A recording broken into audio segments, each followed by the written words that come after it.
ગુજરાતી વાર્તા દયાનું ફળ। ભારતના ઉત્તર પ્રદેશની આ વાત છે। એક ગામમાં નીલકંઠ નામનો એક કઠિયારો રહેતો હતો। તે જંગલમાં જઈને ખૂબ મહેનતથી લાકડા કાપીને લાવતો। તેને વસ્તીમાં વેચીને પોતાનું અને પત્નીનું પેટ પાળતો હતો। એક દિવસની વાત છે, કઠિયારો જંગલમાંથી લાકડા કાપીને ભારો લઈ ઘર તરફ આવી રહ્યો હતો। ત્યાં તેની નજર એક રંગબેરંગી મેના પર પડી। મેનાને ઉત્તર પ્રદેશમાં ખૂબ જ પવિત્ર માનવામાં આવે છે। નીલકંઠે જોયું, મેનાના શરીર પર કેટલાય નાના નાના ઘા પડેલા હતા। તે ઘાયલ થઈને પડી હતી। કદાચ કોઈ મોટા પક્ષીએ એને મારી નાખવાનો પ્રયત્ન કર્યો હતો। નીલકંઠને મેનાની હાલત પર દયા આવી ગઈ। તેણે પાંદડાનો પડિયો બનાવીને ઝરણામાંથી પાણી લાવીને મેનાને પીવડાવ્યું।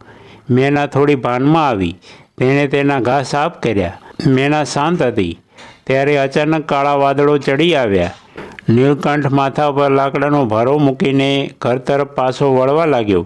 ઘાયલ મેનાને તેણે પોતાના ગભા પર બેસાડી લીધી। ઘેર આવ્યો તો નીલકંઠની પત્નીએ પણ મેનાની ખૂબ સેવા કરી।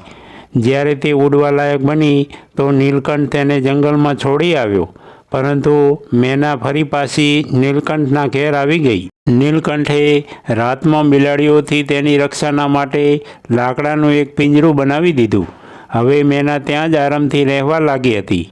તે દિવસના ઉડતી ફરતી અને રાતના તેના પિંજરામાં આવીને આરામ કરતી। એક દિવસ સાંજના જ્યારે મેના પાછી ફરી તો તેની ચાંચમાં એક મોતી દબાયેલું હતું। તેણે તે મોતી લાવીને નીલકંઠના હાથમાં મૂકી દીધું। નીલકંઠ મોતીના વિષયમાં કંઈ જ જાણતો ન હતો।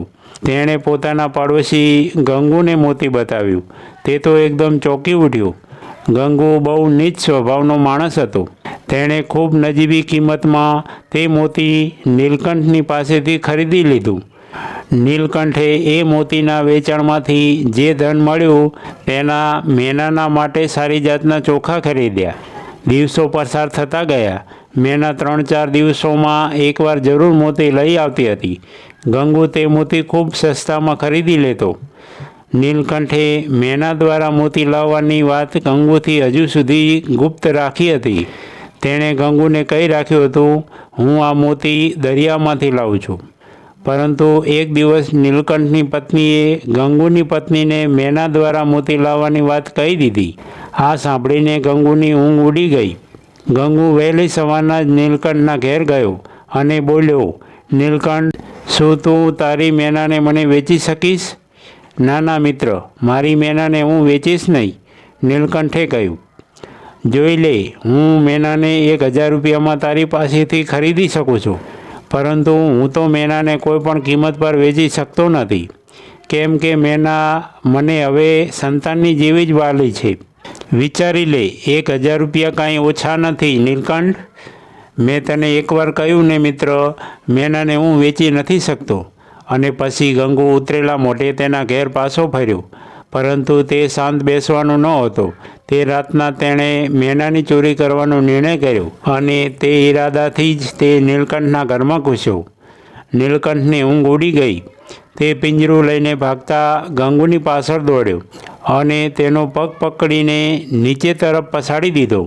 આ અથડામણમાં મેનાનું પિંજરું ખુલી ગયું। મેનાએ પોતાની ચાંચના પ્રહારથી ગંગુનો આખો ચહેરો લોહી લુહાણ કરી નાખ્યો। ગંગુ જેમ તેમ પોતાનો જીવ બચાવીને ત્યાંથી ભાગ્યો। બીજે દિવસે નીલકંઠ સવારમાં જ્યારે તે જંગલમાંથી લાકડા કાપી લાવવા જવા લાગ્યો ત્યારે રાજના ફોજદારના માણસો તેને ત્યાં આવી ચડ્યા। તે તેને ગંગુની હત્યાનો પ્રયાસ કરવાના આરોપમાં પકડવા માટે આવ્યા હતા। નીલકંઠને ગંગુના ઉપર બહુ ગુસ્સો આવ્યો। તે મેનાની ચોરી કરવામાં સફળ ન થયો તો હત્યા જેવો મોટો આરોપ તેના ઉપર લગાવી બેઠો હતો। નીલકંઠે ફોજદારની સમક્ષ પોતાની વાત સફાઈથી રજૂ કરી, પરંતુ ફોજદારે તેની એક ન માની। તેણે નીલકંઠ કઠિયારાને તરત જ ફાંસીની સજા ફટકારી દીધી। બીજે દિવસે સવારમાં નીલકંઠને ફાંસી પર ચડાવવાનો હતો। તે રાતના સમયે કાળ કોઠડીમાં બેઠો પોતાના નસીબને રડી રહ્યો હતો। ત્યારે પાંખોના ફફડાટથી તેનું ધ્યાન તૂટ્યું।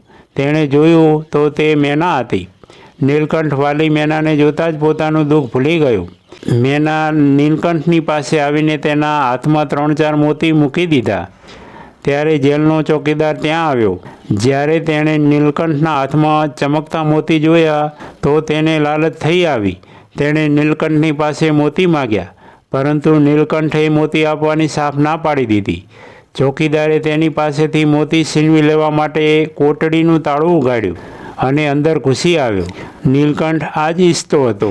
તેણે ચોકીદારને નીચે જમીન પર પટકી પાડ્યો, તેનું મોઢું બંધ કરીને હાથ પગ બાંધી દીધા અને પછી તે કોટડીમાંથી ભાગી ગયો. અંધારામાં તે પોતાના ઘરની તરફ દોડતો જઈ રહ્યો હતો. મેના બોલી બોલીને તેને રસ્તો બતાવતી તેની સાથે ઉડી રહી હતી. ઘેર નીલકંઠની પત્ની બેઠી રડી રહી હતી. નીલકંઠને પાછો આવેલો જોઈને તે આનંદમાં આવી ગઈ. નીલકંઠે જલ્દી જરૂરી સામાન એક જ પોટલામાં બાંધી લીધો અને પછી તે પરદેશ છોડીને દૂર ચાલ્યા ગયા. મેના હજી પણ તેને રસ્તો બતાવતી ઉડી રહી હતી. દિવસ ઉગતા સુધીમાં તો તે તેમના પ્રદેશની હદમાંથી બહાર નીકળી આવ્યા હતા. ભૂખ તરસના કારણે પતિ પત્નીના હાલ બુરા હતા. મેના તેમની મુશ્કેલી સમજી ગઈ હતી. તે તેમને એક નદીના કિનારે લઈ ગઈ. પાણી પીધા પછી નીલકંઠે નદીની રેતી પર ધ્યાન દોર્યું તો ચકિત રહી ગયો. રેતી ચમકદાર હતી, તેમાં નાના નાના સુવર્ણકણ ભળેલા હતા. નીલકંઠે એક કપડું પાથરીને મેનાને કંઈ ઈશારો કર્યો. મેના તરત જ સમજી ગઈ. તે પોતાની ચાંચથી રેતીમાંથી સુવર્ણકણ એક એક કરીને કપડા પર મૂકવા લાગી. જ્યારે ઢગલાબંધ સુવર્ણકણ એકઠા થઈ ગયા તો ત્રણેય આગળ ચાલ્યા. આગળ બીજો બિહાર પ્રદેશ હતો. ત્યાં નીલકંઠે સુવર્ણકણ વેચી દીધા. તેનાથી તેને ખૂબ ધન મળ્યું. તે ધનમાંથી નીલકંઠે પોતાનો નવો વેપાર શરૂ કર્યો. હવે તે તેની પત્ની તથા વાલી મેનાની સાથે ખૂબ જ સુખ ચેનથી રહેવા લાગ્યો.